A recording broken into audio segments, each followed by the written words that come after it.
किसी वैद्युत चालक में 3.75 गुणे 10 की घात 20 इलेक्ट्रॉन प्रति मिनट की दर से बह रहे हैं। तो जो इलेक्ट्रॉनों की संख्या दे रहा है वो कितनी दे रहा है? इतनी दे रहा है। इलेक्ट्रॉन की संख्या किससे लिखते हैं? स्मॉल एन से लिखते हैं।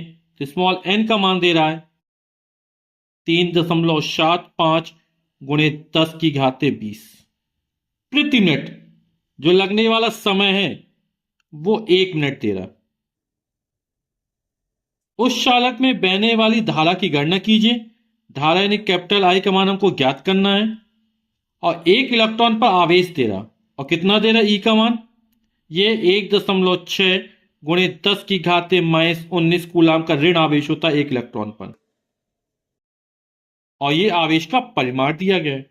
यहां पर ये मिनट में दिया गया, इसको सेकंड बदल लेते हैं। आप लोग जानते हैं 1 मिनट में 60 सेकंड होते हैं। आवेश प्रवाहन की दर को वैद्युत धारा कहते हैं, और वैद्युत धारा आई बराबर होता है Q अपॉन टी। Q आवेश है, और जब आवेश प्रवाहित होता है तो वैद्युत धारा बहती है। आवेश किसके कारण प्रवाहित हुआ? इलेक्ट्रॉनों के कारण, है ना। तो Q बराबर होता है N इंटू ई अपॉन टी। मान रख देते हैं। N का मान है 3.75 गुणे 10 की घात 20। एक इलेक्ट्रॉन पर आवेश है 1.6 गुणे 10 की घात -19 बटे, और टी का मान है 60। 10 की घात 20 और 10 की घात -19 आधार समान है।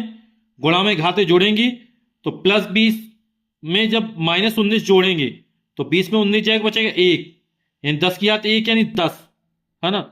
और 10 से 60 काट, 10 छक्का 60, तो बटेगा 6, है ना।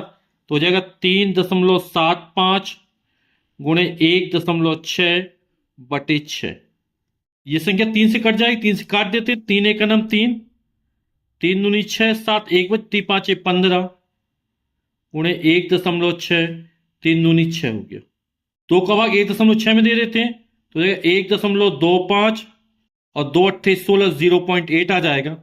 8 पंच 40 की जीवांश लगी 4, 8 दूनी 16, 4 20 की जीवांश लगी 2, 8 एक 8 और 2 10, 1 और 2 तीन स्थान पर दशमलव लग जाएगा, तो 1.000 यानी 1। और वैद्युत धारा की मात्रा क्या होता है? एम्पियर होता है। उत्तर हो जाएगा 1 एम्पियर।